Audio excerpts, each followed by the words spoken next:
सध्या पाहायला गेलं तर आपल्या म्हणजे देशातील लोकशाही म्हणजे खूप वेगळ्या प्रकारची आहे. तसं म्हणता येणार नाही, पण तशा प्रकारची होत चालली.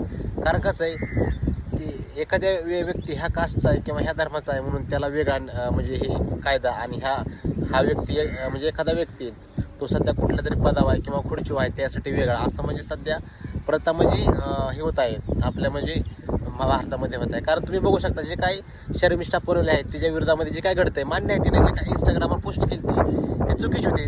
त्याचा म्हणजे मी सुद्धा म्हणजे निषेध करतो किंवा विरोध करतो. तिनं त्या प्रकारचं तिनं भाष्य किंवा पोस्ट करायला नव्हती पाहिजे, पण नंतर तिनं ती पोस्ट डिलीट केली किंवा तिने ती डिलीट सुद्धा करून टाकली.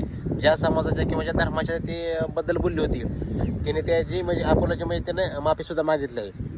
पण ज्या प्रकारे बंगाल म्हणजे गव्हर्नमेंट किंवा जी काय पोलीस आहे बंगालची, पश्चिम बंगालची, तिला डायरेक्ट जाऊन 1500 किलोमीटर म्हणजे गुरुग्राममध्ये जाऊन तिला अरेस्ट केलं आहे. आणि ज्या प्रकारे तिच्या म्हणजे विरोधात ज्या तिला ट्रीट केलं जातं हे कितपत योग्य आहे. कारण कसं आहे, ज्या व्यक्ती म्हणजे सध्या पदावर आहे किंवा कुठल्या म्हणजे ती व्यक्ती राजकारण आहेत, ती व्यक्ती म्हणजे आपल्या भारतीय जवान असो किंवा दुसऱ्या कोणी असो म्हणजे त्यांच्या विरोधामध्ये बोलायला त्यांना चालेल, त्यांना कायदे नाहीत. ते सध्या आहे त्या पदावर, त्यांच्या विरोधात कुठलेही कायदे नाहीत. तर दुसरी गोष्ट म्हणजे अशा जर व्यक्ती शर्मिष्ठा पुरवले हे सध्या 22 वर्षाचे ते पुण्यामध्ये लॉ कॉलेजला होते, हे तुम्हाला तर माहीत आहे. पण ज्या प्रकारे तिला ट्रीट केलं जातं आहे बंगालच्या पोलिसात म्हणजे मार्फत, ते कितपत योग्य आहे तुम्ही कमेंट करून नक्की सांगा. कारण तुम्ही पाहू शकता जे काही गेल्या म्हणजे आठवड्यात जे काय मध्य प्रदेशमध्ये जे काय भाजपाचे आमदार आहेत किंवा ते सध्या मंत्री आहेत, जे काय ते विजय शहा, त्यांनी जे आपल्या आर्मीबद्दल जे म्हणजे विधान केलं ते कितपत योग्य आहे. त्यांनी केलं, त्यांना कुठली म्हणजे शिक्षण आहे किंवा जे काही सध्या त्यांना कुठले ते सध्या त्यांच्या पदावर आहे, त्या खुर्चीवर आहे, त्यांना कुठलाही म्हणजे कायदा लागू झाला नाही किंवा कुठलीही त्यांना शिक्षा झाली नाही.